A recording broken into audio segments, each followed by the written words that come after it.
Good morning students, I am Dr. Priyanka Vadera and welcome to my channel Royal Educational Services। तो आज हम जो topic लेके आए हैं वो है इनवर्स लाप्लास ट्रांसफॉर्मेशन।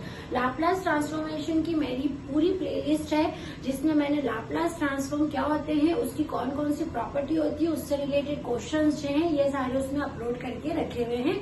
अब हम देख रहे हैं इनवर्स। तो स्टूडेंट्स जब इनवर्स की बात करते हैं ना तो चीज जो है वो उल्टी होती है, ठीक है। इनवर्स मतलब आप सब समझते हैं कि उसका अपोजिट। तो लाप्लास ट्रांसफॉर्म को आप एल से डिनोट करते हैं, तो जो इनवर्स लाप्लास ट्रांसफॉर्म है वो ऐसे डिनोट होता है, मतलब इस एल के ऊपर -1।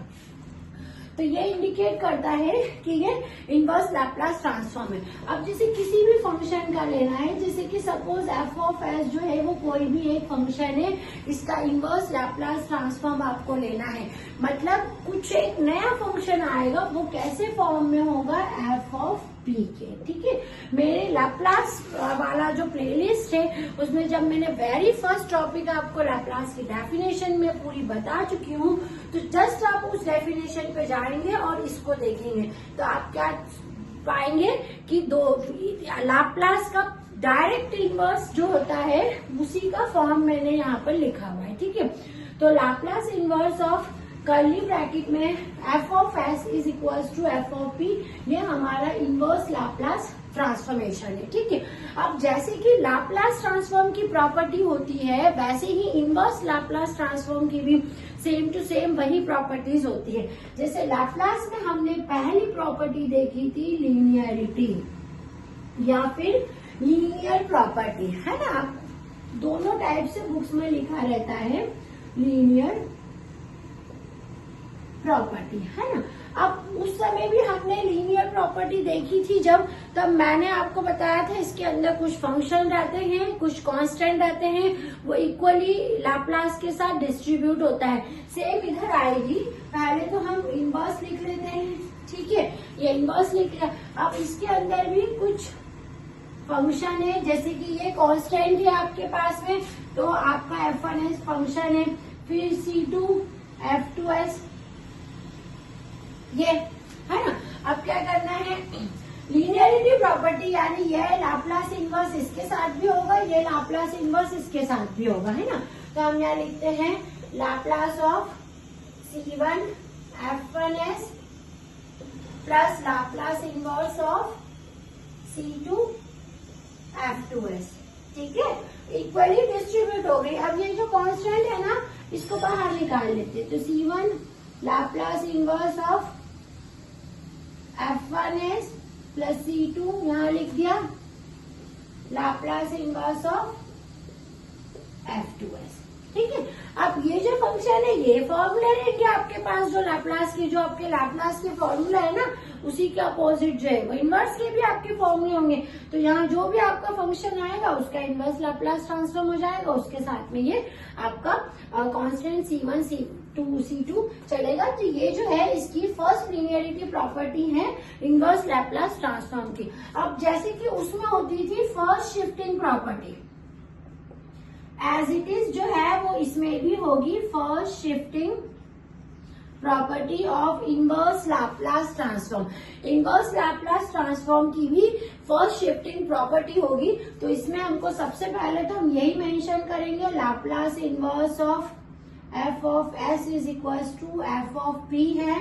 देन फर्स्ट शिफ्टिंग प्रॉपर्टी यानी एक नया वेरिएबल उसके अंदर आ जाता है लाप्लास के साथ में, तो वो हो जाएगा Laplace inverse of F of S minus A e to the power at f of t, f of t।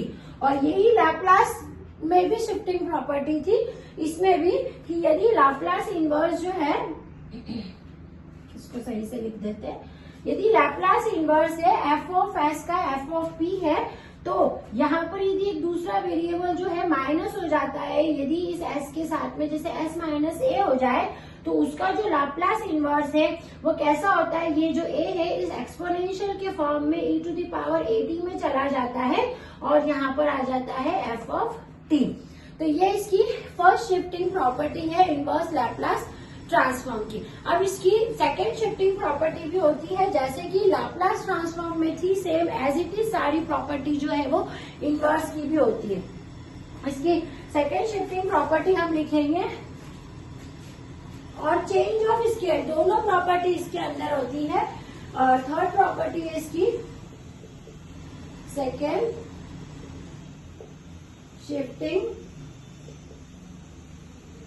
Property. ठीक है, तो सेकेंड शिफ्टिंग प्रॉपर्टी भी आपकी शुरुआत यहीं से होगी। If Laplace inverse of F of S is equals to, यही लिखेंगे, एफ ऑफ पी है, तो सेकेंड शिफ्टिंग प्रॉपर्टी आपको क्या बताती है कि यदि इसके साथ में कोई एक्सपोनेंशियल पार्ट होता है e to the power S F S, तो वो किस टाइप से हो जाता है, एक नया फंक्शन बनता है। देन g ऑफ t बराबर f ऑफ t माइनस ए, यदि t जो है वो ग्रेटर देन ए है, और 0 जब t जो है वो आपका लेस देन ए है ना। तो ये इसकी सेकेंड शिफ्टिंग प्रॉपर्टी बोलती है। As it is shifting property इसमें लैप्लास ट्रांसफॉर्म में भी थी। अब इसकी फोर्थ प्रॉपर्टी है change of scale property. Scale property, change of scale property यानी लाप्लास के फंक्शन के साथ में कोई एक स्केलर होता है, जैसे कि ये एस देके रखा है ना। तो इसका लाप्लास ट्रांसफॉर्म में ये जो होता है ए, ये ऐसा हो जाता है 1/a में, और यहाँ पर आ जाता है f of t by a, where a जो है वो पॉजिटिव यानी ग्रेटर देन 0। मतलब ये जो स्केलर रहता है ना, ये 1/a में आ जाता है, और f ऑफ t अपॉन में a। तो ये जो चारों प्रॉपर्टी है हमारी, वो लाप्लास ट्रांसफॉर्म में भी थी, और ये इनवर्स लाप्लास ट्रांसफॉर्म में भी है। इनके फॉर्म वैसे ही है, बस आपको स्लाइटली फॉर्मूलेस का डिफरेंस दिखेगा लाप्लास के और इनवर्स के, वो उल्टे रहते हैं। जैसे इंटीग्रेशन और डिफरेंशिएशन के फॉर्मूले होते हैं, सेम वैसे ही लाप्लास और इनवर्स लाप्लास ट्रांसफॉर्म का फॉर्मूला होता है। आप ये सारी प्रॉपर्टीज को नोट डाउन कर लीजिए। नेक्स्ट वीडियो में हम फिर से मिलते हैं इसके क्वेश्चंस के साथ में। Thank you.